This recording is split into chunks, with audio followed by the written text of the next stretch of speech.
everyone, and thank you for joining me for STEAM Monday today. My name is Miss Julie, and I work for the Schenectady County Public Library. Today we are going to be making catapults, and we're going to be testing them to see how far that we can get objects to fly through the air. If you did not, you can pick up a STEAM catapult kit at the library. You'll just have to call our main branch, and you reserve one of the kits. The next 2 Mondays there are also robot hands and Egyptian cartouches. So you can call and get all 3 kits at once if you'd like. This is what our robot hands will look like, and this is what the Egyptian cartouche looks like. So let's get started with our catapults. Okay, so let's get started by seeing what's in our kit. The first thing you're going to find is your STEAM Catapult Challenge record log. So you are going to be doing 2 different tests in this experiment, or challenge if you want to call it that, where we are going to be launching an object using 2 different catapults that we built. So this is an important piece of paper, and also on the back of it is step-by-step picture instructions if you're that type of learner. Let's see what else is in our bag. So we should have 19 wooden sticks, 1 plastic spoon, 14 rubber bands. So the first thing we're going to do to build our catapult, which is also on the instructions, is you are going to take 5 of your popsicle sticks and you are going to stack them like this. Now, it's important to know that when you're stacking, you're going to be rubber banding one end of each of the stack right here. But it's important that you make it really tight when you're rubber banding it. So if you're only going around 5 times, that's not enough. You want the rubber bands to turn from bright orange to almost like an opaque colored orange. The tighter it is, the better your catapult will work, the further it'll go. If it's loose, it's not going to have any tension. So you're going to put a rubber band on both sides of your catapult base, like this. The next step is you're going to take 2 more of your rubber bands, and you are only going to rubber band one end. Again, make sure that your rubber band is super duper tight, or your spoon will pop off, or it won't go far, the whole thing will just fall apart.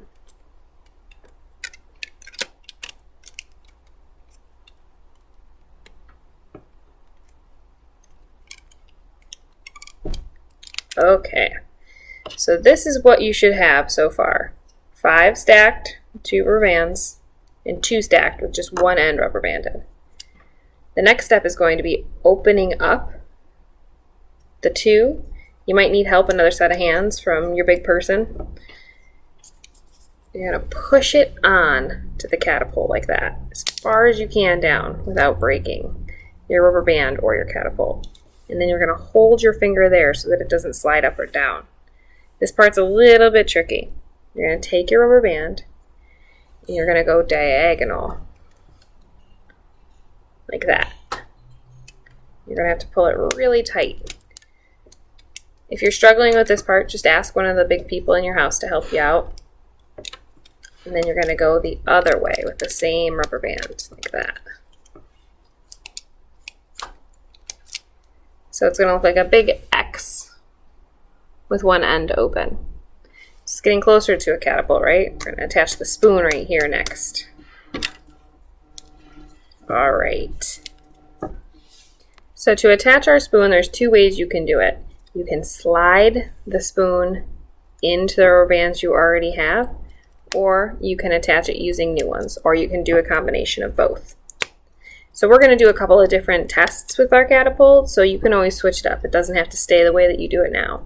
So I'm going to do a rubber band at the neck of the spoon, and then I'm going to slide it into one of the rubber bands in the middle.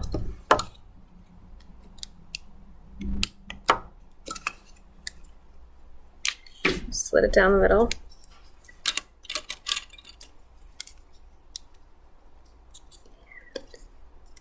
And attach it up here.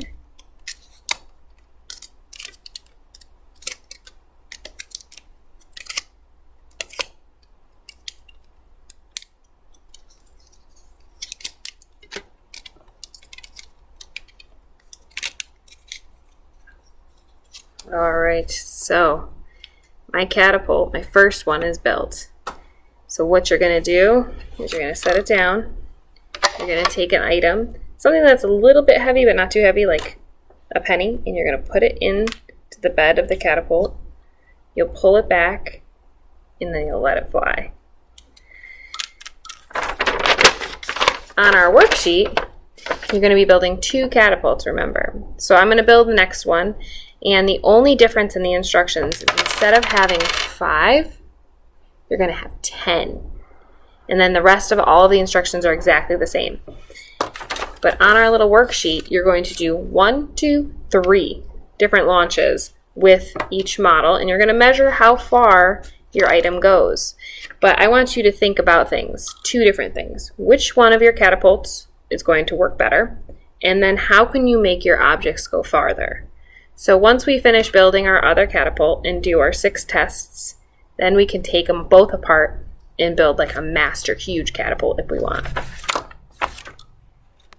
So now I'm going to construct my second catapult. Remember, it's the exact same directions, but you're going to use 10 sticks instead of 5.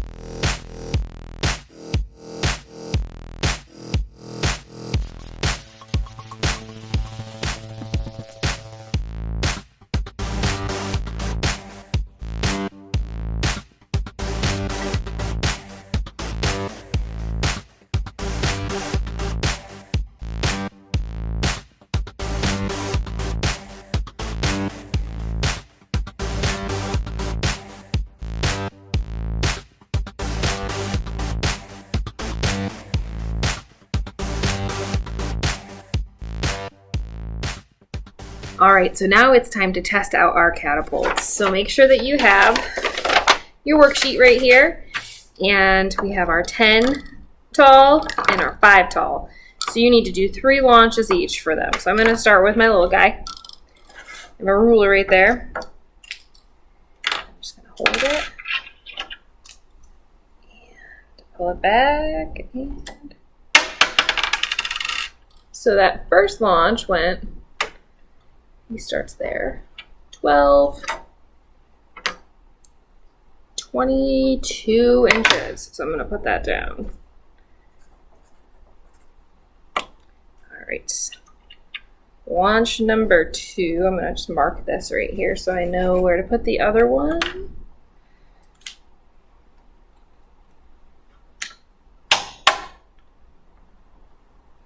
So it just fell exactly below it. So I'm going to put a 0 on that one.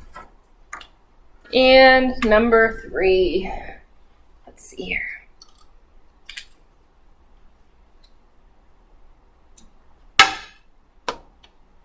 And it landed right about there. So let's measure.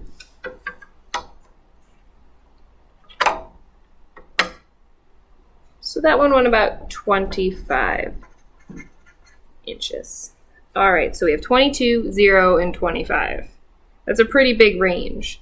So when you're doing experiments, you have what's called a constant. So our catapult's the constant.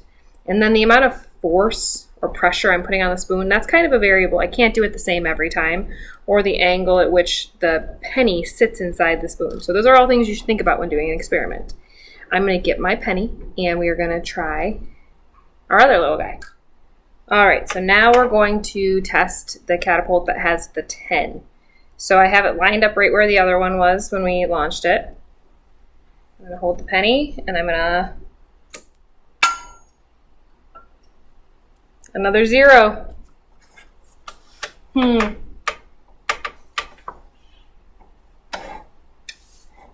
right. Number 2.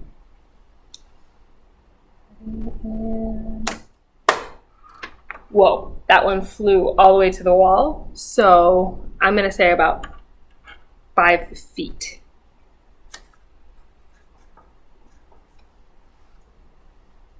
All right, and our third launch. The penny on there Nice and good. And ready? 1, 2. That one didn't go as far. I would say that one probably only went about 4 feet. So once you have that filled out, you definitely can answer for me, at least my catapult, which one worked better. I would say that our guy that has 10 worked way, way better. And what could I do to make my penny go further? So we know now, what did we learn between the two? The higher it is, the more pressure I can put on this, and there's more energy building, and it's going to flick it. But what else could you do to change your catapult to make it fly even further?